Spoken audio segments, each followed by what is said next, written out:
Today, I'm going to show you how to winter prune a rambling or weeping tree rose with this weeping China doll tree rose as an example.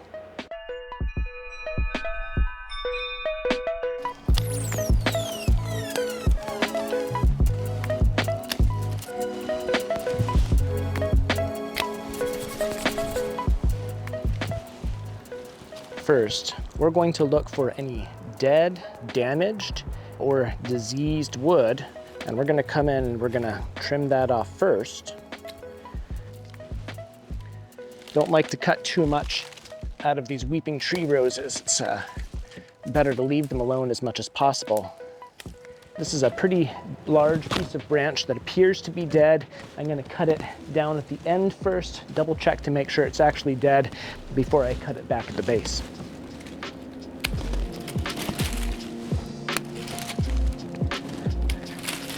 Yep, that's dead all right. Remember when you're doing a job like this that we're not racing.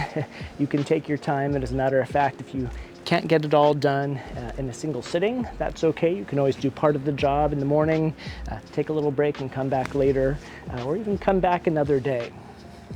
Sometimes you have to cut these branches in multiple places so that you don't damage the healthy branches while you're gently pulling it out. Now it's starting to look to me like I got most of the dead branches out of here, so I'm gonna move on to looking to remove crossing branches, anything that looks like it's a little bit too dense or chaotic. You don't want to thin this out quite as much as your other roses. As a matter of fact, you want to leave it a little bit fuller so that you can get nice, beautiful clusters of flowers on here. Good idea to look at things from a couple of different angles before you start making cuts. You can see that we have several branches that are now competing with each other in this space. So I've got to come in here and I've got to decide which pieces I want to leave and which ones I want to remove. Usually we would strip all of the leaves off of the rose, especially for a standard rose this time of year. But these weeping tree roses actually behave more like an evergreen here in California. And it's not necessary to completely strip the leaves off.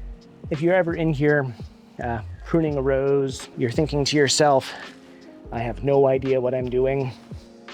Me too. No, I'm just kidding.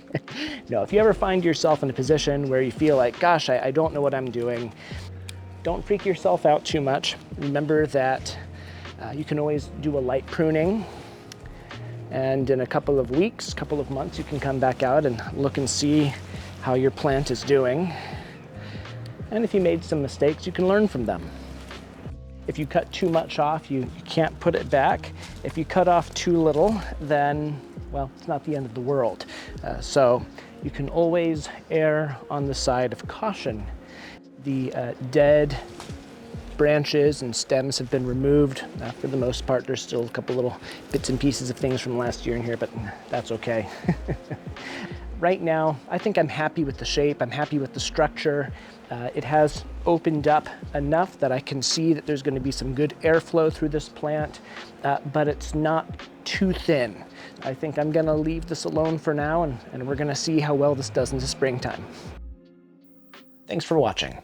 Feel free to check out these other videos, and I'll see you next time.